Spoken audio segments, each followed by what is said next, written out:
Everyone, welcome back to my channel Shiksha competition Hindi साहित्य का इतिहास रिवीजन क्लास।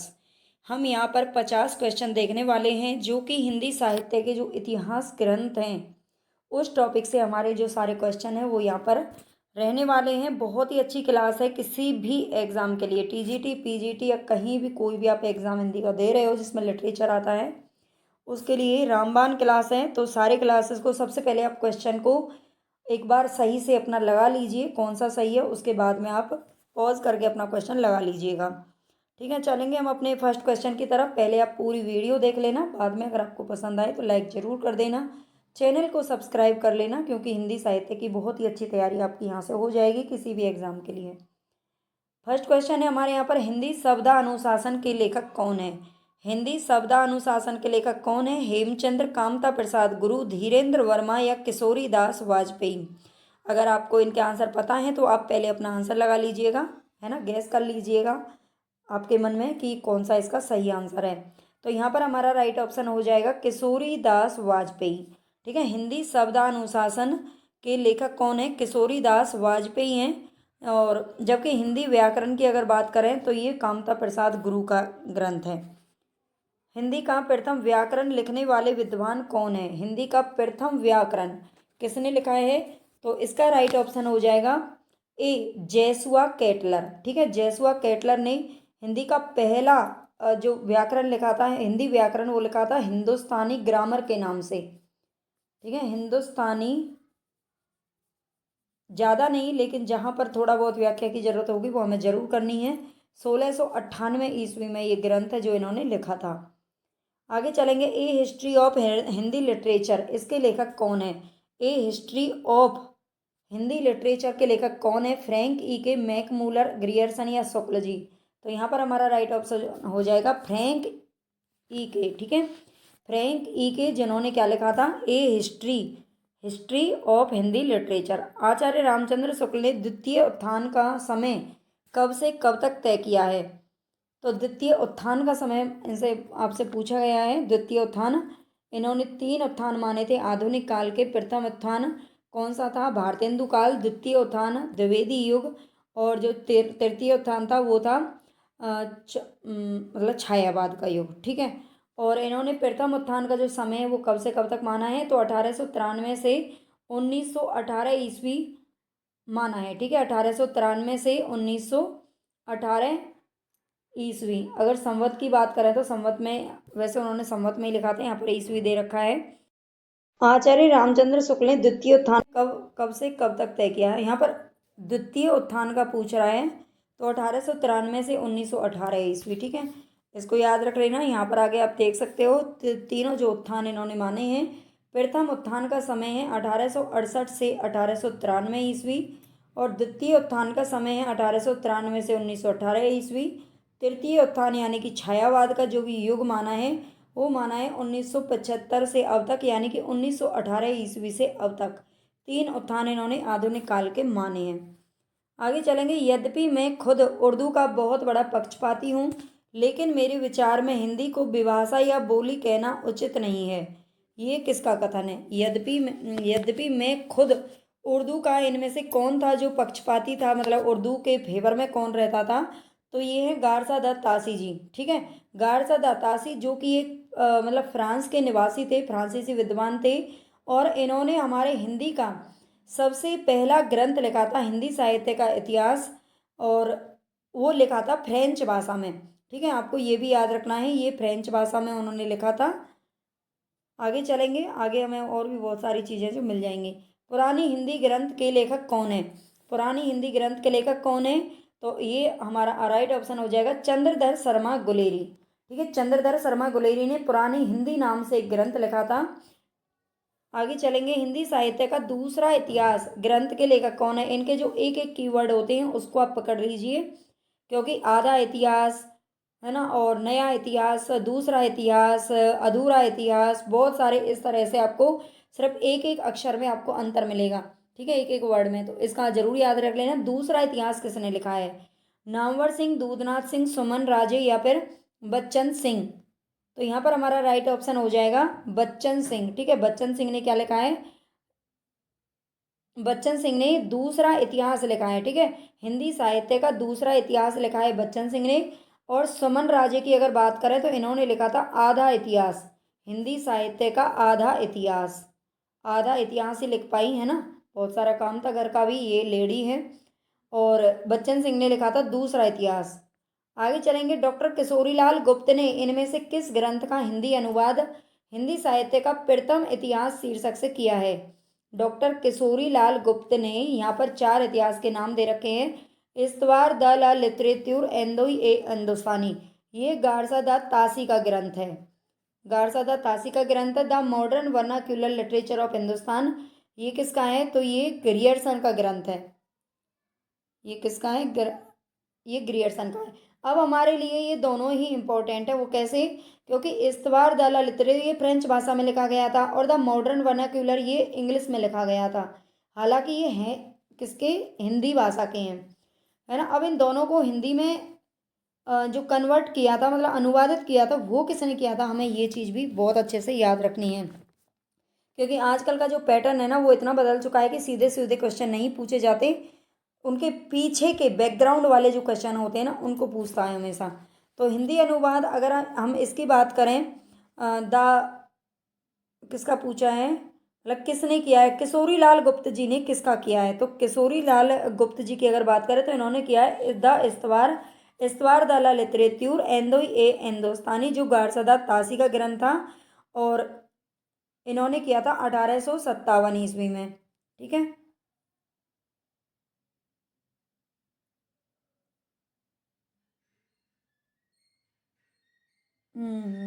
किशोरी लाल गुप्त की बात कर रहा है, एक मिनट। किशोरी लाल गुप्त जी ने ये किया था the modern vernacular literature of Hindustan, ठीक है, जो ग्रियर्सन का ग्रंथ था। इसे 1857 ईस्वी में ये किसने किया था? तो ये किशोरी लाल गुप्त ने किया था। इंग्लिश भाषा को हिंदी भाषा में अनुवादित किसने किया था? तो किशोरी लाल गुप्त ने। और अगर हम इनकी बात करें, गारसादा तासी का जो फ्रेंच का, और फ्रेंच जो जानता होगा वही तो करेगा, वो थे डॉक्टर लक्ष्मी सागर वार्स ने। उन्होंने किया था हिंदी साहित्य का इतिहास के नाम से 1852 ईस्वी में। हिंदी साहित्य का आधा इतिहास निम्नलिखित में से किसके द्वारा लिखा गया है? तो सुमन राजे के द्वारा लिखा गया है, ठीक है, डॉक्टर सुमन राजे। इसको भी आपको अच्छे से याद रख लेना। और ये कब लिखा था ये भी आपको बता देती हूँ, 2003 ईस्वी में, ठीक है। 2003 ईस्वी में से इन्होंने लिखा था हिंदी साहित्य का आधा इतिहास। रामचंद्र शुक्ल ने हिंदी साहित्य के आधुनिक काल को किस अन्य नाम से अभिहित किया है? यानी कि आधुनिक काल को क्या नाम इन्होंने और दिया है? वर्तमान काल, गद्य काल, उत्थान काल, या कोई सा भी नहीं। तो गद्य काल का नाम दिया है। ये कहते थे कि आधुनिक काल में सबसे ज़्यादा गद्य विधाओं का प्रवर्तन हुआ भारतेंदु से ही। भारतेंदु में बहुत ज़्यादा नाटक वगैरह लिखे गए थे, नाटक, उपन्यास, कहानियाँ। क्योंकि आपको ये चीज़ें पहले नहीं देखने को मिलेंगी। पहले सिर्फ काव्य भाषा ही, मतलब काव्य पर ही काम किया जाता था। आगे चलेंगे। मिस्र बंधु विनोद का चौथा भाग कब प्रकाशित हुआ? तो मिस्र बंधु विनोद का चौथा भाग कब प्रकाशित हुआ था? 1934, 13, 10 या 1900। तो यहाँ पर हमारा राइट ऑप्शन हो जाएगा 1934, ठीक है। मिस्र बंधु जो विनोद था उसमें उसके चार भाग प्रकाशित हुए थे, ठीक है। चार भाग उसके प्रकाशित हुए, जिसमें से तीन भाग 1913 में तीन भाग प्रकाशित हो चुके थे, और चौथा जो भाग था वो हुआ था 1934 ईस्वी में, ठीक है। तो ये भी तीन आपको याद रख लेने हैं। आगे चलेंगे। काल क्रमानुसार लिखा गया हिंदी साहित्य का प्रथम इतिहास ग्रंथ कौन सा है? जो काल क्रम के अनुसार लिखा गया है, मान लीजिए कि मेरा जन्म है, मान लीजिए 2000, फिर किसी का 2001 है, किसी का 2002 है, किसी का 2003 है, मतलब इस तरीके से उनको काल क्रम के अनुसार रखा जाना, ये ये जो विधि है वो किसने अपनाई थी? शिव सिंह सरोज, इस्तवार दाला लितरेतुर एंदोई हिंदुस्तानी, तज़किरा ए शुअराए हिंदी जो कि मौलवी करीमुद्दीन की रचना है, और the modern vernacular literature of Hindustan. इसका राइट ऑप्शन कौन सा हो जाएगा? काल क्रमानुसार किसको लिखा गया था? तो इस्तवार दाला लितरेतुर एंदोई ए हिंदुस्तानी,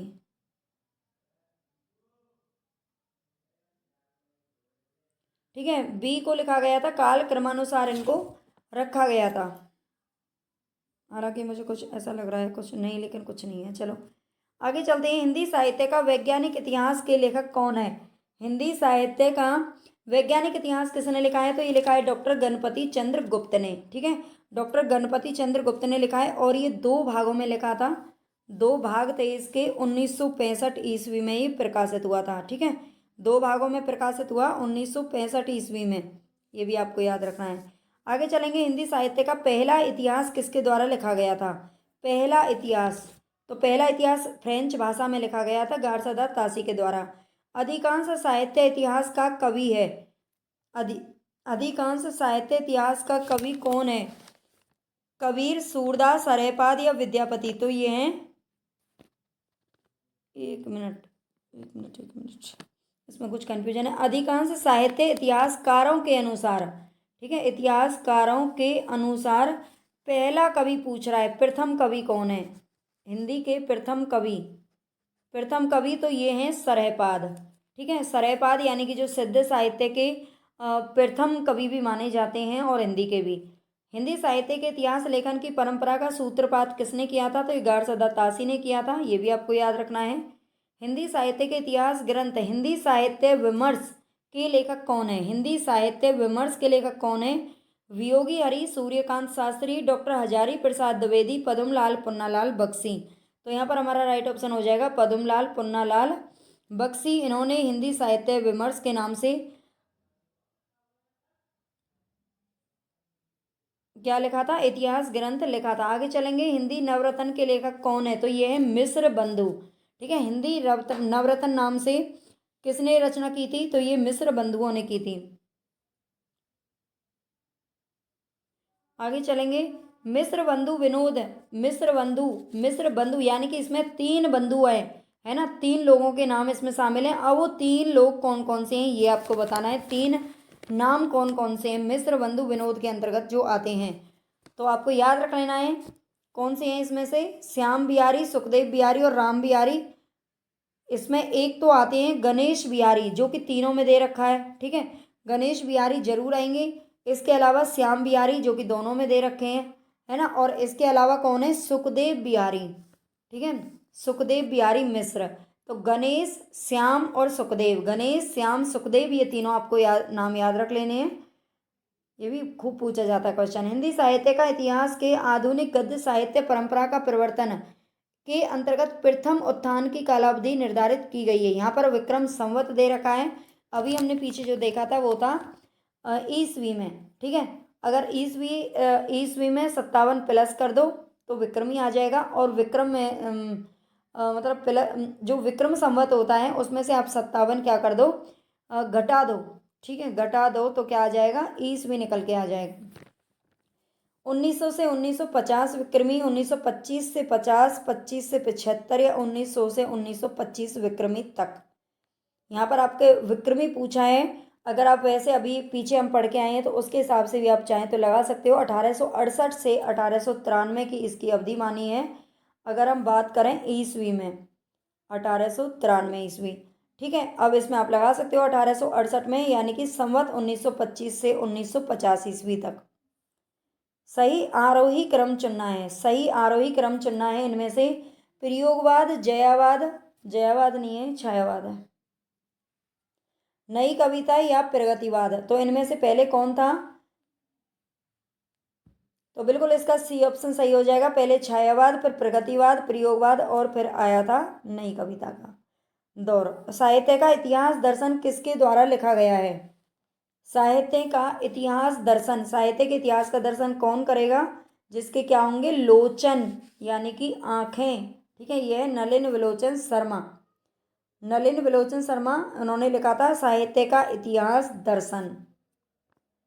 रीतिकाल का समय क्या था? यहाँ पर रीतिकाल का क्वेश्चन दे रखा है।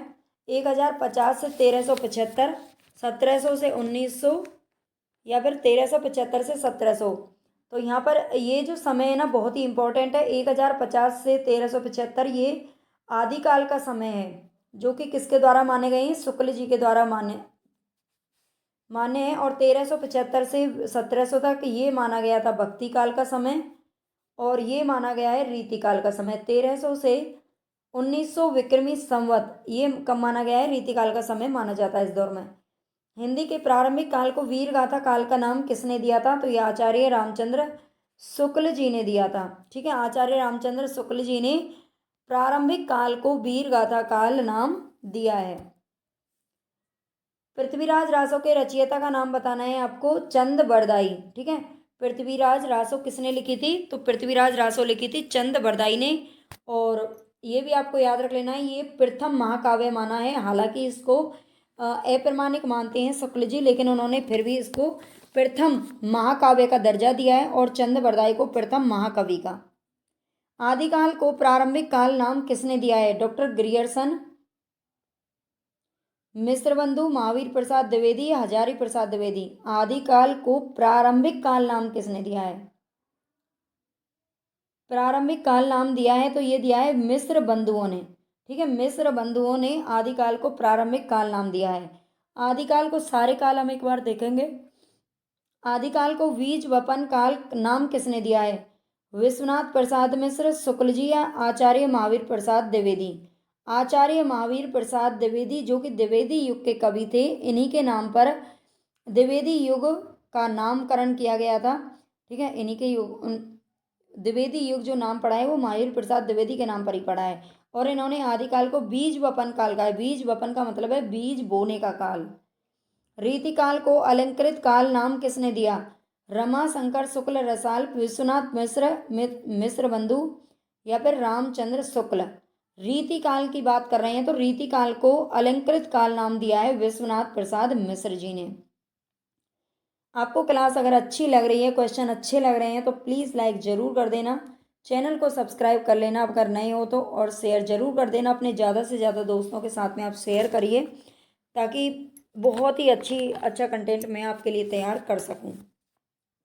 हिंदी में हिंदी साहित्य का इतिहास सबसे पहले किसने लिखा था? अब ये बात कर रहा है हिंदी की। हिंदी में, हिंदी भाषा में हिंदी साहित्य का इतिहास ग्रंथ किसने लिखा था? ग्रियर्सन, शिव सिंह सेंगर, गारजादा तासी या रामचंद्र शुक्ल। तो ये लिखा था शिव सिंह सेंगर। अभी हम ऊपर पढ़ के आए हैं, इन्होंने फ्रेंच भाषा में लिखा था और इन्होंने अंग्रेजी भाषा में लिखा था। ठीक है, रामचंद्र शुक्ल जी ने लिखा था लेकिन बहुत बाद में लिखा था।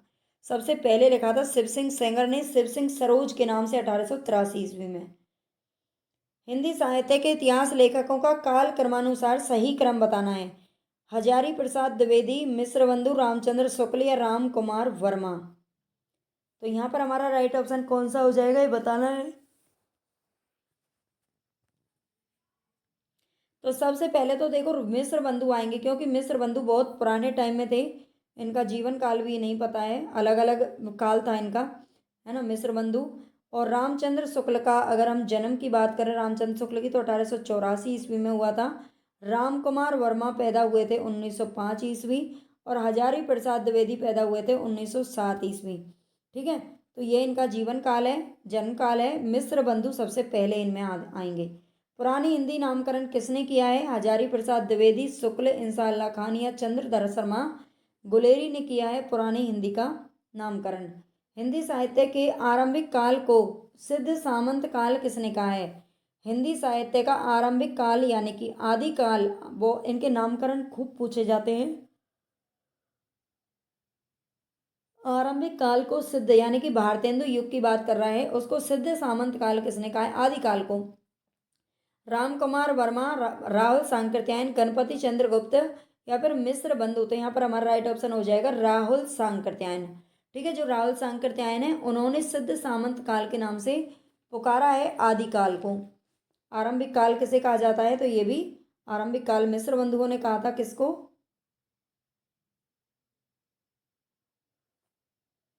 आगे चलेंगे, इनके नाम और नामकरण करता जरूर देखेंगे। यहाँ पर सिद्ध सामंत काल नाम दिया था राहुल सांकृत्यायन ने। ठीक है, संधि एवं चारण काल राम कुमार वर्मा।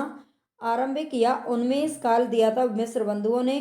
प्रारंभिक काल गणपति चंद्र गुप्त। ठीक है, प्रारंभिक काल नाम किसने दिया था? गणपति चंद्र गुप्त। इनका समय भी आपको याद रखना है। ये जो समय दिया हुआ है ये किसका है? तो ये आदिकाल का समय इन लोगों के द्वारा बताया गया है। प्रारंभिक काल गणपति चंद्रगुप्त। चारण काल नाम दिया है डॉक्टर गिरियर्सन ने। ठीक है, संधि एवं चारण काल नाम दिया है राम कुमार वर्मा ने, लेकिन खाली चारण काल नाम दिया है डॉक्टर गिरियर्सन ने, जिन्होंने इसका समय माना है 700 से 1318 ईस्वी। बीजवपन काल दिया है, नाम किसने दिया है, तो महावीर प्रसाद द्विवेदी। आदिकाल दिया है हजारी प्रसाद द्विवेदी। 1000 ईस्वी से 1400 ईस्वी तक का इसका समय माना है। आधार काल नाम दिया है सुमन राजे ने, जिन्होंने आधा इतिहास लिखा था। वीर काल नाम दिया है विश्वनाथ प्रसाद मिश्र ने। अपभ्रंश काल नाम दिया है धीरेन्द्र वर्मा ने। अंधकाल नाम कौन देता है, कपिल कुलश्रेष्ठ। ठीक है, और आधार काल नाम दिया है किसने, मोहन अवस्थी। संक्रमण या परिवर्तन काल नाम दिया है राम केलावन पांडे। और वीर गाथा काल दिया है आचार्य रामचंद्र शुक्ल, जिन्होंने जो समय माना है 993 से 1318 ईस्वी। आचार्य शुक्ल के अनुसार हिंदी साहित्य का आविर्भाव कब से माना जा सकता है, तो ये माना जाता है आचार्य शुक्ल जी के अनुसार प्राकृत की अंतिम अपभ्रंश अवस्था से। ठीक है, प्राकृत की अंतिम अपभ्रंश अवस्था से हिंदी साहित्य का आविर्भाव माना जा सकता है, ये शुक्ल जी के द्वारा। नेक्स्ट चलेंगे, इनमें से हिंदी साहित्य का इतिहास किसने नहीं लिखा है। कौन से ऐसे महानुभाव हैं जिन्होंने हिंदी साहित्य का इतिहास नहीं लिखा है। डॉक्टर नगेंद्र लक्ष्मी सागर वार्ष्णेय तो हम ऊपर देख चुके हैं, इन्होंने किसका किया था, द मॉडर्न यानी कि द इस्तवार द ला लिटरेचर हिंदुस्तानी का किया था 1852 में। और राम कुमार वर्मा ने भी लिखा था, है ना। राम कुमार वर्मा का कौन सा है, तो इन्होंने लिखा था आलोचनात्मक इतिहास। और बच्चन सिंह ने लिखा था दूसरा इतिहास। तो डॉक्टर नगेंद्र ने संपादन तो किया था, लेकिन इन्होंने कोई इतिहास नहीं लिखा है। इनमें से काशी नागरी प्रचारणी सभा के संस्थापकों में कौन नहीं है। काशी नागरी प्रचारणी सभा का आपको याद रखना है 1893 ईस्वी में इसकी स्थापना हुई थी, है ना। और उसके संस्थापकों में से कौन कौन से नहीं है। बाबू श्याम सुंदर दास, ठाकुर शिव कुमार सिंह या रामचंद्र शुक्ल। तो इसमें जो नाम है वो किसका नहीं आता है, तो ये रामचंद्र शुक्ल जी का नाम नहीं आता है। ठीक है, रामचंद्र शुक्ल जी इसके संस्थापकों में नहीं थे, बल्कि बाबू श्याम सुंदर दास, ठाकुर शिव कुमार सिंह और रामनारायण मिश्र, ये तीनों इसमें शामिल थे। यहाँ पे तीनों के नाम भी आप देख सकते हो, दे रखे हैं। नेक्स्ट क्वेश्चन है हमारे यहाँ पर, साहित्य जन समूह के हृदय का विकास है, ये परिभाषा किसकी है। साहित्य जन समूह के हृदय का विकास है, ये परिभाषा याद रखनी है, क्योंकि ऐसी मिलती जुलती महावीर प्रसाद द्विवेदी और शुक्ल जी की भी क्या है, परिभाषा है, उनको उनसे थोड़ा इसको अलग रखना है। तो साहित्य जो है वो जन समूह के हृदय का विकास है, ये बात किसने कही है, बाल कृष्ण भट्ट ने। जो कृष्ण होते हैं ना, वही हमारे हृदय में झांक करके देख सकते हैं। भाषा काव्य संग्रह किसकी कृति है, महेश दत्त शुक्ल, रामचंद्र शुक्ल, देवीदत्त शुक्ल या श्याम बिहारी मिश्र। भाषा काव्य संग्रह ये किसकी कृति है, तो ये है महेश दत्त शुक्ल के द्वारा लिखा गया है भाषा काव्य संग्रह, जो कि 1873 ईस्वी में 1873 ईस्वी में से लिखा गया था। ये साहित्य का इतिहास है। ये भी हिंदी साहित्य का अतीत के लेखक कौन है, अतीत किसका है ना, विश्वनाथ प्रसाद मिश्र। हिंदी साहित्य का जो अतीत है वो लिखा है विश्वनाथ प्रसाद मिश्र ने, पूरे विश्व में घूम घूम कर। जन्म काल की दृष्टि से निम्नलिखित कवियों का सही अनुक्रम बताना है, जगनिक, खुसरो, श्रीधर या चंद बरदाई। तो इनका आपको अगर जन्म काल पता होगा तभी आप इस टाइप के क्वेश्चन है जो कर पाओगे, और बहुत पूछे जाने लग गए हैं वैसे क्वेश्चन। तो निम्नलिखित कवियों का सही क्रम बताइए, चंद, जगनिक, खुसरो, श्रीधर या चंद बरदाई। तो हम नीचे देख लेते हैं, नीचे जगह है। श्रीधर की अगर बात करें तो ये इनका समय तो नहीं पता, लेकिन 14वीं शताब्दी इनका समय दे रखा है। अगर हम बात करें खुसरो की, तो खुसरो का जो जन्म है वो बताया जाता है 1253 ईस्वी में इनका जन्म हुआ था।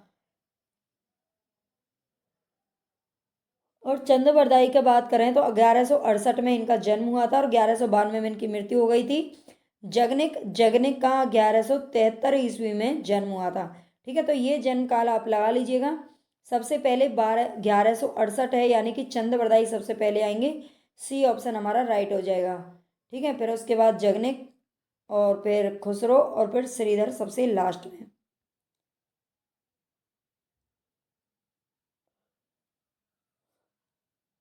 आगे देखते हैं, इनमें से वह कौन सी रचना है जिसे मूलतः हिंदी शब्द सागर की भूमिका के रूप में लिखा गया था, किंतु बाद में उसे स्वतंत्र ग्रंथ भी बना दिया गया। जिसे हिंदी शब्द सागर की भूमिका में लिखा गया था, कौन सा ग्रंथ है, वो है रामचंद्र शुक्ल का हिंदी साहित्य का इतिहास। ठीक है, रामचंद्र शुक्ल जी का हिंदी साहित्य का इतिहास है, जिसे बाद में स्वतंत्र ग्रंथ घोषित कर दिया गया। हिंदी साहित्य के प्रथम काल को वीरकाल नाम किसने दिया है? प्रथम काल यानी कि आदिकाल को वीरकाल नाम किसने दिया है? तो ये दिया है विश्वनाथ प्रसाद मिश्र ने, जिन्होंने रीतिकाल को अलंकृत काल नाम भी दिया है। आचार्य रामचंद्र शुक्ल द्वारा रचित हिंदी साहित्य का इतिहास का प्रकाशन वर्ष बताना है। हिंदी साहित्य का इतिहास है जो शुक्ल जी का, उसका प्रकाशन वर्ष कितना है? तो 1929 ईस्वी। ठीक है, 17, 18, 19 मत पढ़िए। 1929 ईस्वी में इनका ये जो ग्रंथ है वो प्रकाशित हुआ था। अमीर खुसरो का पूरा नाम बताना है। अमीर खुसरो का पूरा नाम क्या है?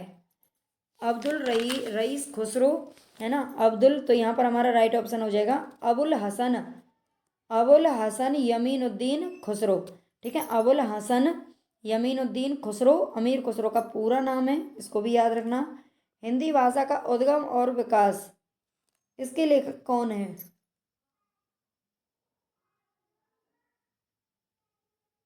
हिंदी भाषा का उद्गम और विकास के लेखक कौन है?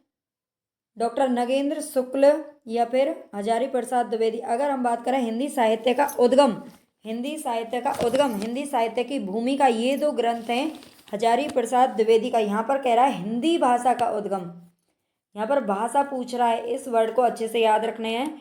उद्गम और विकास, ये है डॉक्टर उदय नारायण तिवारी जी का ग्रंथ। ठीक है, इसको अच्छे से याद रख लेना। हिंदी साहित्य के इतिहास लेखन में काल विभाजन और नामकरण का प्रथम प्रयास करने वाले हैं। कौन है ऐसे जिन्होंने हिंदी साहित्य के इतिहास लेखन में काल विभाजन और नामकरण का प्रथम प्रयास किया है?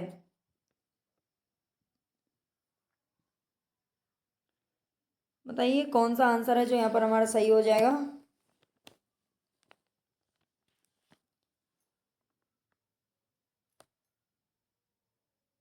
ये हैं डॉक्टर ग्रियर्सन, जिन्होंने काल विभाजन और नामकरण का प्रथम प्रयास किया है। वो कौन है? Doctor Grierson.